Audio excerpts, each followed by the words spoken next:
thằng chủ đi mình tiện mình bày mấy chú cái gì cả tha hắn bày đủ bốc khí rồi thì về hệ các chủ ngay xia là hít đủ bị lệ đủ gần tiền cắt để đấy là mà hiền bổ thảo đấy mà mà chuông cho cái này về thâu BNP nó cần hết chuông BNP chú hình xem cái là anh rau lẩu á là cái con sắt chuột thì chuyện đâu thì khổ mà thì tối phải khi cái dùng thang để cái gì đó cái là cái sắt chuột tôi tối em vào cái thang cái gì tối phải khi cái lẩu này anh các bạn đủ yên yên vào cô ăn được chuông đâu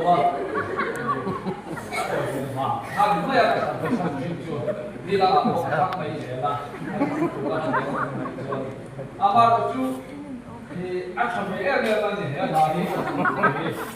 thì ô cái chuyện năng lượng đấy thì tôi em có bảo em chọn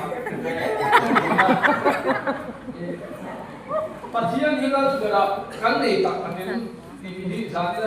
đầu cái thì không được quên nhưng mà cũng chỉ một cái mà cái quên là cái này cái này đặt chuyện đâu cái này về cái thầy là cái này gì